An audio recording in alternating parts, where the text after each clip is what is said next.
Eerily haunting true stories about remote abandoned locations rich in history. Come with us in our travels from state to state, if you dare. Be the last time anybody sees us alive. I don't know where she has us, but we're gonna get something killed. Hello? Gina, there is a beehive over there. Do you see that in the hole? Buckle up, Buttercup. Welcome to 50 States of Madness.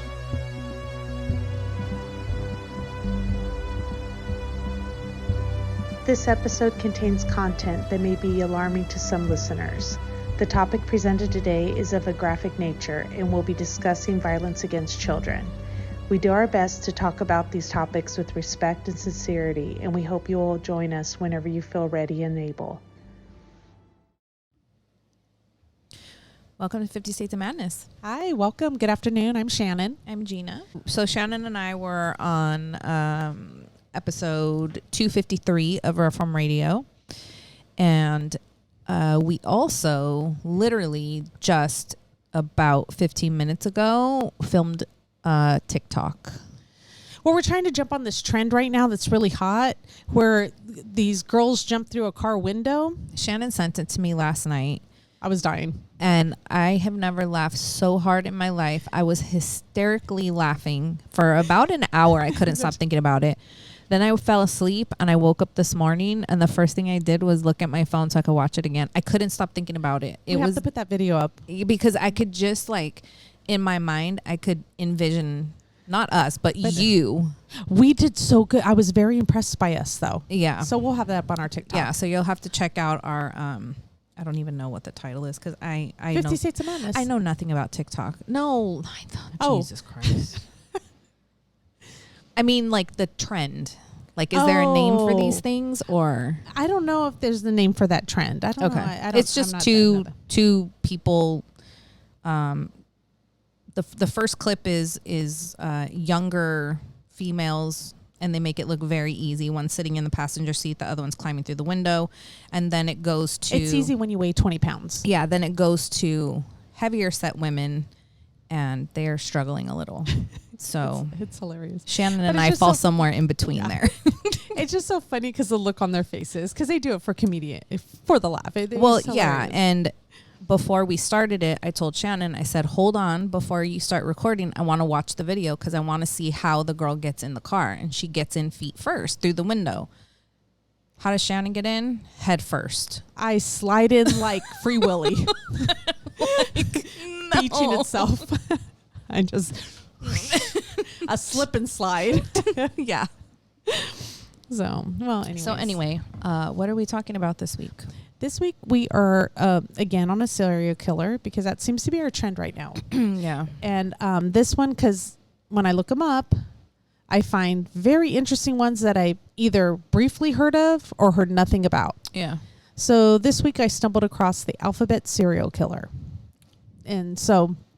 Does he eat a lot of alphabet soup? That's what it is. It's like, Shirley Temple. Maybe they should have sponsored this video. Chef Boyardee. Campbell's. Oh, it's Campbell's? But what's Who the makes one? alphabet soup? Shirley Temple. What does she sing? Am I... soup. Monkeys and rabbits loop the loop. Oh gosh, oh gee, oh I have fun. Swallowing animals one by... It's animals, not alphabet. Okay, never mind. Yep, that's what it was. Moving on. Yeah. So... I'm going to just get started on this one. Yeah, let's. The 1970s was a prime time for serial killer crime. That's the name of my next album, by the way.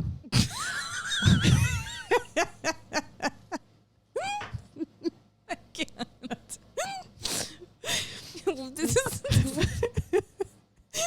Some days we just this is how we get through the tough times is to laugh about things. Yeah, only because I'm just going to do a warning too. This one is actually about children. It's really hard to listen to, and so I just want to give a forewarning on it. So maybe that's why I'm a little bit wacky, because when I hear stories like this, it's very upsetting, and so I have to go to my happy place. Yeah. So, and that's usually singing. One that we'll be talking about today is the unsolved series of child murders which occurred between 1971 and 1973 in Rochester, New York. Wow, that's right when you were born and when I was born, right in Yep. between there. I'm telling you, the 1970s. Yeah, man. Serial killer crime central. Wow. I think because back then, I mean, not that it's not happening today, but back then they didn't have the technology they have now to catch them faster. Yeah. So back then they were able to do decades long of course. killing. Yeah. On November 16, 1971, in Rochester, New York, around 4:20 p.m., 10-year-old Carmen Colon disappeared. Carmen was running errands for her grandmother, who sent her to a pharmacy on West Main Street to pick up a prescription. The prescription was not ready, and the store owner reported that she told him she had to go, and he watched her enter a parked car close to the pharmacy. On Interstate 490, about 50 minutes after Carmen left the pharmacy, motorists reported seeing a child running from a dark-colored Ford Pinto hatchback going in reverse. She was waving her arms frantically and shouting at passing cars, naked from the waist down. One witness saw the girl being led back into the car. It was not until 7:50 p.m. that she was reported missing. 2 days later, her partially nude body was discovered 12 miles from where she went missing, near Interstate 490, in a gully by two teenage boys. The autopsy showed that she was raped and then strangled to death. She also suffered a fracture to the skull and one to her vertebrae, along with numerous fingernail scratches. And I'm just going to say this right here. It is absolutely freaking outrageous that passing motorists saw this girl half naked, waving her arms frantically down the street, and not one of them stopped to grab her, pull over. Yeah, that's At why the I'm like, very what? least, follow the car that grabbed her and put her back in the car. That's 3.5 hours that passed. Yeah. Well, yeah, her mom didn't report her missing till 7:50 p.m. Why though? I have no idea, because she was just supposed to run to the pharmacy and come back right away. And then now we got this one where she's running down the highway with the vehicle going in reverse to go get her. And not one person even followed the car. Yeah, that's amazing. That's I mean, makes you wonder. I'd be scared. I mean, I'm a chicken, and I'd be scared to stop. But in that situation, I definitely would have stopped. Of or grabbed course. the girl. I mean, I guess when it's a child, it's a little different too. But I know that they use children like as a trap to do that also. But at the same time. But if there's multiple motorists around, I don't know. So, I mean, I don't know the circumstances, but I just feel like some people are more complacent. They're like, okay, I mean. No, for sure. Yeah. In early 1972, 5 large billboards, each measuring 30 feet by 12 feet, were erected alongside major Rochester expressways. Each bore an 8-foot-high picture of a child alongside the headline, "Do you know who killed Carmen Colon?" In 1995, the mother of Carmen made her first public statement regarding the murder of her daughter. She stated that although she had lived her entire life in poverty, if she could have only one thing before her own death, it would not be wealth, but knowing who had murdered her daughter. She said, "If I could die knowing who killed my Carmencita, I could die more peacefully than I have lived. It is the only thing I want in my life, to know that this person had to pay for the terrible things he did to my little girl. If the person who did this could have any compassion, he would see the pain and suffering the families of these little girls have gone through for all this time." And she mentions the pain and suffering of families of these little girls because there are going to be 2 more additional victims in this small little Rochester community. Yeah, it's insane. 17 months later, at approximately 5 p.m. on April 2nd, 1973, 11-year-old Wanda Walkowicz disappeared from the east side of Rochester while returning home from an errand. According to the owner of the delicatessen Wanda had been instructed to visit, the child had purchased the groceries she had been instructed to buy at approximately 5:15 p.m. before she had begun walking alone down Conkey Avenue. Wanda was reported missing by her mother, Joyce, at 8 p.m. 3 hours later again. Yeah. What's the deal? Maybe in the 70s it was more relaxed, like, oh, they're out playing, or I guess so. as long as they're home before the streetlights come on. Yeah. Police immediately launched an intense search to locate Wanda. Almost 50 detectives searched several square miles of the terrain around her home, the delicatessen, and the areas around the Genesee River where she had been known to play. These searches failed to locate her, although several neighborhood residents recalled observing Wanda struggling to carry the bag of groceries walking down the north of Avenue B. 3 classmates specifically observed her bracing the bag against a fence so that she could improve her grip as a brown vehicle drove past her. Wanda's fully clothed body was found by a police officer at 10:15 a.m. the following day, discarded at the base of a hillside along an access road to State Route 104 in Webster, approximately 7 miles from Rochester. The position of her body indicated she had likely been thrown from a moving vehicle with her body rolling down an embankment. Jesus. Yeah. An autopsy revealed she had been sexually assaulted, then strangled from behind with a ligature, most likely a belt.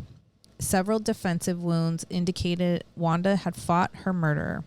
In addition, her body had been redressed after death. The autopsy also revealed traces of semen and pubic hair upon the child's body. Furthermore, several strands of white cat fur were found upon her clothing, although the Walkowicz family did not own a pet with fur of this color. As had been the case with Carmen, investigators established an anonymous telephone hotline in addition to distributing numerous flyers throughout Rochester appealing for information. A reward of $10,000 for information leading to the arrest and conviction of Walkowitz's murder was also established.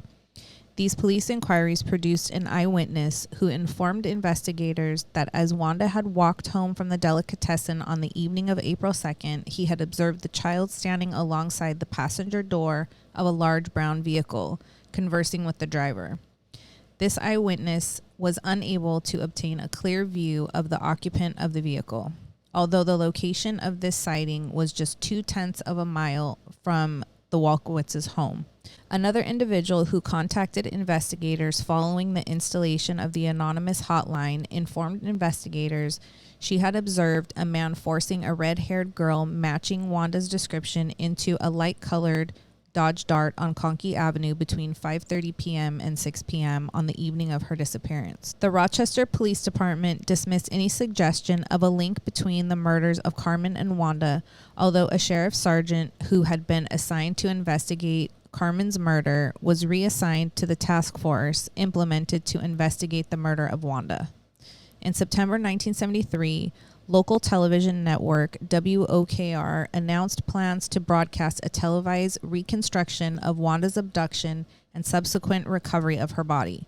This 30-minute episode was broadcast on October 21st, accompanied by public appeals for witnesses to contact authorities. Although this program resulted in the Rochester Police Department receiving over 200 calls from the public, no useful leads were gained. How sad. Yeah. I just think it was technology back in the day that was very limited. They had television and radio and eyewitnesses. Yeah. And eyewitnesses are very sketchy because, you know, what you see and what I see, it's our perception of things. You know, for sure. No, for sure. And I mean that just definitely does go to show you how far we've come. And I've even had it where I've said like, oh, she has pretty red hair. And they're like, that's brown hair. Or, yeah. You know, it's like, yeah, you know, it's just. Everybody sees things differently. Yeah. And too, like when you aren't suspicious of something and you're just looking at something, to go back and try to remember, like if somebody would ask you, like if I were to ask you right now, like, what was the teacher in your classroom wearing today? You know what? I couldn't even tell you. Yeah. I think a white short sleeve shirt with some little flowers on it. Like, so when you're not and I don't even know if she was wearing jeans or regular pants. Yeah. So true. I think when you know, try to remember something that you're really not focusing on and trying to remember, like it's hard to do. You just don't recall any of that. So that's for sure. Yeah. Another 7 months later, on the evening of November 26, 1973, 11-year-old Michelle Maenza did not return home from school, so her mother, Carolyn, reported her missing. Michelle was last seen by her classmates at approximately 3:20 p.m., walking alone towards a shopping plaza close to her school with the intention of retrieving a purse her mother had left inside a store earlier that day. Approximately 10 minutes later, a witness observed Michelle sitting in the passenger seat of a beige or tan vehicle traveling at high speeds on Ackerman Street before turning onto Webster Avenue in Rochester. According to this witness, the child was crying. At 4:30 p.m., a report of a girl matching Michelle's description was seen in the company of a man with dark hair, aged between 25 and 35, approximately 6 feet tall and weighing 165 pounds at a fast food restaurant in the town of Penfield. At 5:30 p.m. on November 26, a motorist observed a man standing by a large beige or tan vehicle with a flat tire parked alongside Route 350 in the town of Walworth, about 30 minutes from Rochester. He was holding a girl that was believed to be Michelle by the wrist. When this motorist had stopped to offer assistance, the individual had deliberately grabbed the girl and pushed her behind his back, blocking his license plate from the motorist's view as he stared in the direction with such a menacing expression on his face that the motorist had felt compelled to drive away. But why wouldn't you just call the cops afterwards, though? Exactly. 2 days later, Michelle's fully clothed body was discovered at 10:30 a.m. lying face down in a ditch alongside a rural road in Macedon, approximately 15 miles from Rochester. Her autopsy revealed that Michelle had been raped, then strangled to death from behind with the ligature, possibly a thin rope. She also had signs of blunt force trauma on her body. Like with Wanda, white cat fur was discovered on her clothes, and leaf samples matching the foliage where her body was discovered was recovered from within one of her clenched hands, indicating she had likely been strangled to death at or near the location where she was found. Investigators were able to retrieve a partial palm print from her neck and traces of semen upon her body and underwear. A forensic analysis of the semen samples determined that she had been raped by one individual.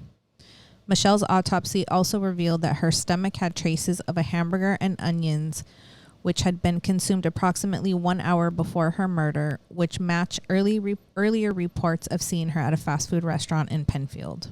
Carmen, Wanda, and Michelle were each laid to rest in Rochester's Holy Sepulchre Cemetery. And what we didn't mention, but what I was reading, is that one of the girls, we found her half naked, but the other two girls, they were redressed. Right. So they noticed that. So two of them were redressed. Also, two of them, they found food in their autopsy, in their stomach, about an hour before. Right. So he fed them beforehand. So there's a pattern here. And the cat fur. And the cat fur matches, with the two. Yeah. So we're going to look at some of the suspects. So one of the first suspects that came up was Michelle Colon. Last name sound familiar. That's why they're saying that, maybe because they suspect that Carmen might have been murdered by a family member.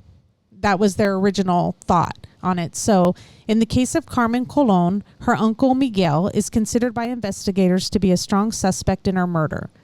Miguel was her paternal uncle. Following the separation of Colon's parents, he had formed a relationship with her mother. Typically on occasions, Carmen walked to the pharmacy to collect family prescriptions. She had been accompanied by her grandfather, Felix, although on the date of her disappearance, she pleaded with her grandparents to be allowed to walk to the pharmacy without them. Just weeks prior to her abduction and murder, her uncle is known to have purchased a car closely matching the vehicle seen by eyewitnesses reversing upon Interstate 490 in pursuit of the child. Investigators did conduct a search of this vehicle shortly after her murder, discovering the interior and exterior of the car had been extensively cleaned, and the trunk had been washed with a strong cleaning solution. Questioning of the dealership, which had recently sold the vehicle to Miguel, revealed the trunk had not been washed with the detergent prior to sale. Moreover, a doll belonging to Carmen was found in his car, although the relatives of Carmen informed investigators she had frequently traveled in Miguel's vehicle and may have left the toy in his car. Furthermore, according to a friend, 2 days after the death of his niece, Miguel had informed him of his intention to leave the country as he had done something wrong in Rochester. He relocated from Rochester to Puerto Rico just 4 days after the murder of his niece. Do we think that he's responsible for all of them? Or just this No, one? I think they think just this one. I'm thinking too because, I mean, she ran to the car to get in it. Yeah. Like if you look at some of the circumstances, Right. Like if she ran to the She car. wasn't drug into the car. She wasn't drugged into the car. I mean, after, of course, when Right. this was all going down on Yes. the interstate. But prior to that, She went in on her She own went in on free her will. own. Yeah. So almost, it seemed like she knew who the person was. Investigators did travel to San Juan to question Miguel in March 1972. Although local newspapers published articles detailing police intentions to question him, resulting in Miguel fleeing from authorities. Miguel surrendered to authorities on March 26 and agreed to be extradited back to Rochester to face questioning. Miguel was unable to provide a credible alibi for his movements on the date of his niece's murder, and no individual could be located to corroborate his claims regarding his whereabouts. Despite strong circumstantial evidence attesting to Miguel's guilt, no physical evidence was located at the crime scene or within his vehicle to link him to the murder. Miguel committed suicide in 1991 at the age of 44 following an incident of domestic violence in which he shot and wounded both his wife and his brother. So he's a strong suspect. Yeah. I mean, it could be a completely unrelated, because the last two girls were the ones where they were kind of found similar, thrown to the side of the road, found in a ditch, kind of like a car was moving, tossed them out. They were redressed, where in the case of Carmen. Yeah, a little different. And also they're saying that it might just be a coincidence that the first and last names match, because we have the three girls with the same letters in their first and last names, Carmen, last name C, Wanda, last name with the W, Michelle, last name with the M. So yeah, they dubbed them that, but they're not sure that it was done by the same killer or not. Right. I don't know. I think they have some pretty strong evidence against them. No, they do. They absolutely do. But what are the chances that they would all have the first and their last name would be the same initial? But they said in their suspicion is like, for someone to have to seek these people out, it would take a lot of stalking, knowing it's, most murders are crime of opportunities. Yes. And this would have taken a lot of forethought. Yeah, because they're kids, you'd have to stalk them out. You have to know who they are. You'd have to learn their routine. So the next individual we're talking about is Dennis Termini. One individual considered a strong suspect in the Alphabet murders is a 25-year-old Rochester firefighter named Dennis Termini. Dennis was a prolific serial offender known as the Garage Rapist, who is known to have committed a minimum of 14 rapes of teenage girls and young women between 1971 and 1973. He is also known to have owned a beige vehicle similar in description to the vehicle observed by several eyewitnesses to the abductions. Moreover, he lived at an address on Bach Street, an address close to the area where Michelle was last seen alive. 5 weeks after the death of the final victim of the Alphabet murders on January 1st, 1974, Termini attempted to abduct a teenage girl at gunpoint, although he fled the scene when the teenager refused to stop screaming. Shortly thereafter, he abducted another potential victim, although on this occasion he was pursued by the police, culminating in Termini committing suicide by shooting himself in the head. A subsequent forensic examination of his vehicle did reveal traces of white cat fur on the upholstery. In January 2007, his body was exhumed to obtain a DNA sample for comparison with the semen samples recovered from Wanda's body. The results of this test confirmed that he was not responsible for her murder. However, no physical evidence retrieved from the bodies of Carmen and Michelle exist for comparison with Termini's DNA. Interesting. Do you see that how multiple subjects can fit in the small little box if you because you can make them fit. What I think, especially now, like if they're going to work this case now, you have this cat fur.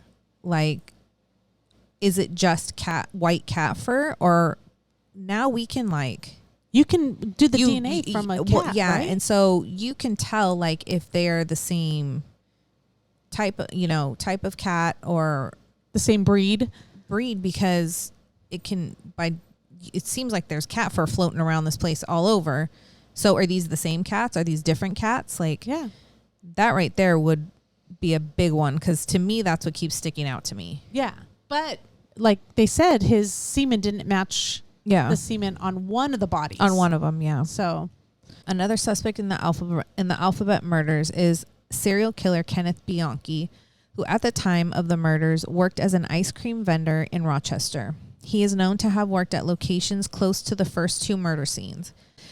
Bianchi had relocated from Rochester to Los Angeles in January 1976. Between 1977 and 1978, he and his cousin Angelo Buono Jr. committed the Hillside Strangler murders of 10 girls and young women between the ages of 12 and 28. Bianchi was never charged with the Alphabet murders and has vehemently denied any culpability in the homicides. He has repeatedly attempted to have investigators officially clear him of suspicion. However, while residing in Rochester, he is known to have driven a vehicle of the same color and model as a vehicle seen near one of the abduction sites. So there's another one, and they came, they left Rochester after those murders. Yeah. And they came over here. So, and I don't want to say they're really just talking about Kenneth. Right. But I mean, what a coincidence, in the same age range, kind of right there, 12 and 28. I mean, these girls were 10 and 11. I mean, I feel like he would have admitted to it though. Do you think he would have though? Because Kenneth? Mm-hmm. Okay. Maybe. I don't know. Did they? I mean, I don't know. I mean, maybe not, I guess. I don't know. I just feel like with a lot of them, like with Bundy, like once he's in there, like he just starts, and I think there was spilling it out. So many that he didn't, that they don't talk about, but who knows? I mean, if, and you'll notice like all these are strong possibilities, and how many serial killers are coming out of this Rochester or how many murderers? I mean, funny. I think it's like the same thing that we went through with Texas too. It's like, it's like I feel like everything happens in Texas. Yeah. It's scary though, because you think, how many serial killers do I just drive by, walk by, smile at the grocery store every single day? Yeah. Cause you figure like here in Los Angeles, there's tons and tons. Oh, I'm sure. I mean, come on. So in April 2011, a 77-year-old man named Joseph Nasso was arrested in Reno, Nevada for the murders of 4 women in California committed between 1977 and 1994, all of whom are believed to have been prostitutes, and each of whose surname began with the same letter as that of their first name. So Nasso was a New York native who had lived in Rochester during the early 70s and who is known to have regularly traveled between New York and California. He traveled because of his job. He was a photographer. Okay. So initially described by authorities as a person of interest in Alphabet murders, DNA testing has confirmed Nasso's DNA is not a match to the semen samples recovered by the body of Wanda. So again, there's not another match. But he was brought to trial on the charges of with the prostitutes. On June 18, 2013, he was charged with murder of the 4 California Alphabet murder victims. He was unanimously convicted of each murder on August 20th, 2013, and on November 22nd, 2013, he was formally sentenced to death. And when I was reading on him, and I'm going to I think he deserves his own. Yeah. Like, not because I'm going to glorify him, but because there's so much connected to him. But with him, I'm going to give a little brief description. How they found out is because he was charged in the 1950s with rape. And back then, consensus was like, it wasn't a big deal kind of thing with the cops. Like, they didn't take it seriously. Yeah. And so he was dismissed. Even at one point when he was, he was accused of raping a young girl. The mother had reported it, and the cops actually gave him a heads up and said, "Hey, you need to leave town, or else you're going to get arrested."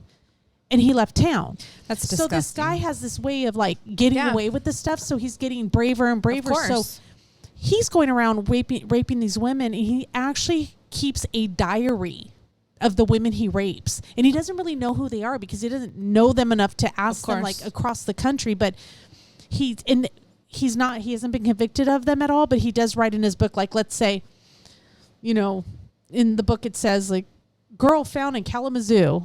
Don't quote me on that, but let's say girl found in Kalamazoo 1973, and then they're like, oh, wait a second, they go look at their missing persons, this person went missing, or this body was found in 1973. But while he was on house arrest. His probation officer had to go check on him at his home, and they typically do like a, the search of the home, look around, see what's there. And so they were going through this home, and, he found some weapons, but then he started finding these photographs. And that's why it was very important to let you know that he was a photographer of women that were unconscious. Some of them didn't even look alive. They said they looked very discolored. Have this in last week's episode? We did. Yes. Thing. Pictures with the photographer, a different one. Or a week before last. Yeah. And so this one had, they found pictures around. So they started gathering this evidence, and then they found that diary, and they called it his rape journal or his rape diary. And it's a whole thing. He actually tried to defend himself in court as his own lawyer and stuff. Oh, and he was getting really upset with the prosecution referring it. Why do you keep calling it a rape diary? And they're like, well, what is it? You're listing all the people that you raped. Yeah, you literally say, I knocked her out. I knocked her. I had to. She was so pretty. I picked her up from here, but I had to knock her out. Wow. And then he had sex with them. If that's not rape, I don't know what rape is. Yeah, exactly. And he was like, no, that's just how we did it back then. That's just them us just having sex. He actually does not see it as rape. He said in his culture that rape is, he's saying the word rape, but in his culture it's because rape and sex mean the same thing. That's insane. He's saying that it's interchangeable, the language. And so there doesn't need to be any consent. Well, he's saying that rape doesn't mean what we're saying. It means in his culture, rape is not. Oh, the word doesn't mean that. The word doesn't mean that. Got it. It means sex. And so he says when he writes it in his book that he raped them, it means that he just had sex with them. So, yeah, he's a disgusting individual. And they called him Crazy Joe. Some of his neighbors would call him Crazy Joe at one point and stuff. So, interesting. That'll be an interesting episode. It's huge. But he got connected back to them because of the alphabet, although they referred to him in California as the double initial murderer. And in the description he wrote in some of the books of what he in some of his diaries of what he wanted to do with people that were still alive, they said were so horrendous that when they spoke to the ex-neighbors or who he was talking about, they couldn't even tell them what was in the book because it was so horrendous. They didn't even want to let them know what he was saying he would do to them. Yeah, he was one sick individual. The saddest part about this whole story is that the murders of these 3 girls still have not been solved. There's speculation on who could have done it, but they still don't know. The tips they've received haven't led to anything. They still, with all the tips, the leads, the rewards they're putting out there, but this happened back in the 70s now. I mean, what are the chances? I still think, though, just to have answers for families, I think that's a big thing. It's very important. It's a big thing. I think it's a really big deal, regardless if they're still here or not. Yeah. Just to know what happened and not just be guessing. Yeah. Wondering. And hopefully somebody paid for it. I mean, you'd hope so. You would hope so.